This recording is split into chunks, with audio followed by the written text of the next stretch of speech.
Hello बच्चों, let's read the given question. The question says match column 1 and column 2. So column 1 में हमें given है A ultraviolet rays, B microwave, C infrared rays, D X-ray.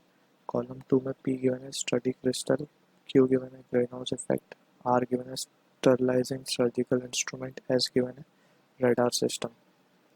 So we need to choose the correct answer from the options given below.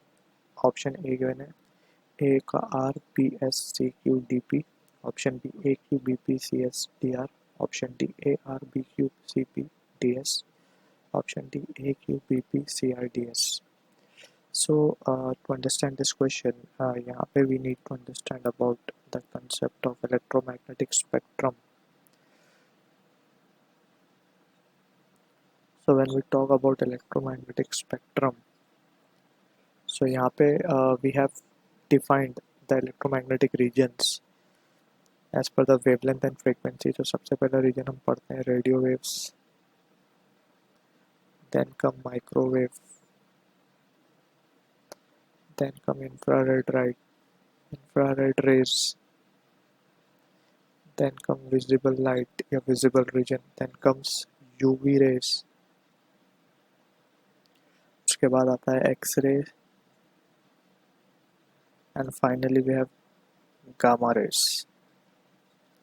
अब यहाँ पे एक चीज़ हमें याद रखनी है, when we go from radio wave towards gamma rays, तो wavelength जो है that is lambda keeps on decreasing. ठीक है, तो सबसे ज़्यादा वेवलेंथ रेडियो वेव का होगा, सबसे लीस्ट गामा रे का होगा. एंड इसी के वी कैन सी रिवर्स में फ्रीक्वेंसी, और we can also term it as to be energy. सबसे ज़्यादा गामा रे की होगी, लीस्ट होगी रेडियो वेव की. ठीक है, सिंस यहाँ पे दो रिलेशन हमें याद रखने हैं, C is equals to nu into lambda, C the speed of light, nu frequency, lambda wavelength. तो देख सकते हैं लैम्डा और न्यू इन्वर्सली प्रोपोर्शनल है. ऑल्सो एनर्जी जो होती है वो होती है h into nu, that is energy of photon which is the light particle. So energy is proportional to frequency. So इस तरीके से basic understanding we need to have. अब यहाँ पे बात करते हैं, एक एक चीज़ों को ले लेते हैं. First ultraviolet rays, UV rays, right.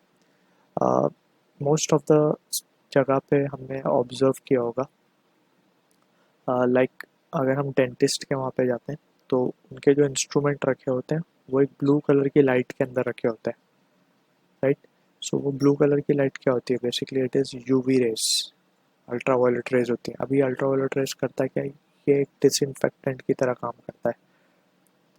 Disinfectant, disinfectant basically क्या होते हैं, जो जर्म्स को, वायरसेस को क्या कर देते हैं, किल कर देते हैं. तो बायोलॉजिकल प्रोसेस है, ये रेज जाती है वहाँ पे सेल को, जो माइक्रो ऑर्गेनिज्म है उनके सेल्स को डिस्ट्रॉय करती है and kills the micro organism और वायरसेस. तो हमें यूवी रेज के लिए पता है कि डिसइंफेक्टेंट की तरह काम आता है, that means sterilising surgical instrument.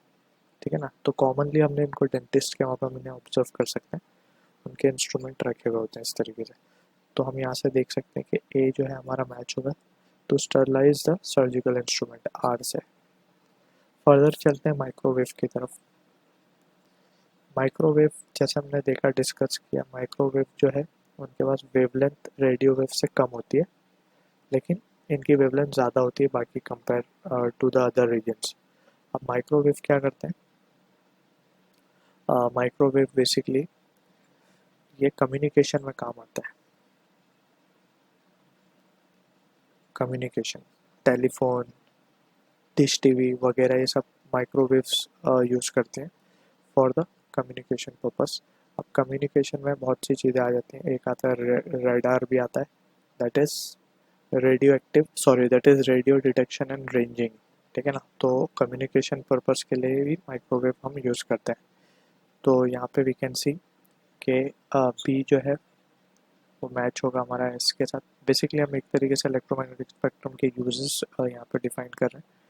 Further if analyse, so C part जो है हमारा इंफ्रारेड रे वेव्स है. सो इनका जो आंसर होगा, इसका आंसर होगा क्यू. अब ये समझते हैं किस तरीके से। तो यहाँ पे हम इसको समझते हैं, let's suppose this is our earth and this is the sun. तो यहाँ पे हम greenhouse effect basically discuss करें तो सन से क्या हो रहा है, रेडिएशन आ रही है और ये रेडिएशन वाया एटमोसफियर होते हुए आ रही है। This is the layer of atmosphere. अब एटमोसफियर में कुछ गैसेस प्रेजेंट है जिसको हम कहते हैं ग्रीन हाउस गैसेस, राइट। तो बेसिकली पहले हम ये समझते हैं कि जब ये रेडिएशन आ रही है तो इसमें almost 50% radiation is absorb by earth. अब ये जो एब्जॉर्ब रेडिएशन है इसमें से कुछ रेडिएशन क्या करता है, ट्रांसमिट करता है या फिर रिफ्लेक्ट करता है, बेसिकली नॉट ट्रांसमिट, रिफ्लेक्ट करता है। अब ये जब रिफ्लेक्ट होती है तो क्योंकि एटमोसफियर में कुछ ग्रीन हाउस गैसेस प्रेजेंट है like CO2, water vapour, methane etcetera. तो ये गैसेस क्या करती हैं, ये जो रेडिएशन अर्थ सरफेस से वापस आ रही है ये बेसिकली होती है इंफ्रारेड रेडिएशंस। अब ये रेडिएशन को ये गैसेस क्या करती हैं, इंफ्रारेड रेडिएशन को एब्जॉर्ब कर लेती हैं। एब्जॉर्ब करने के बाद ये अगेन एमिट करती हैं। अब वो एमिट करती है तो उनका कुछ हिस्सा वापस से अर्थ की तरफ आता है जो कि अर्थ का टेम्परेचर बढ़ा देता है।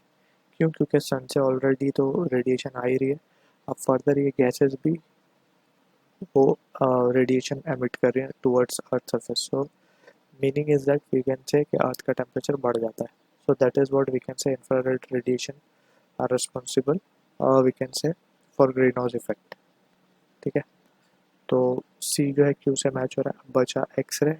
एक्सरे क्योंकि हम देख सकते हैं हाई एनर्जी रेडिएशन है, क्योंकि ऑलमोस्ट टुवर्ड्स गामा रेज है तो उसके बाद बहुत हाई एनर्जी होती है। So it can penetrate to the crystal surface, right. Hard surface की तरफ भी ये पेनेट्रेट कर जाता है।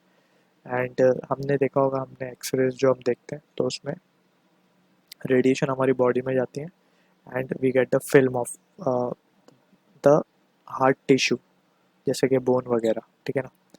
तो from this we can say D जो है वो मैच करेगा हमारा, D will be matching with study crystal, that is P. So from the option we can say A correct होगा हमारा. I hope you understood the solution. All the best.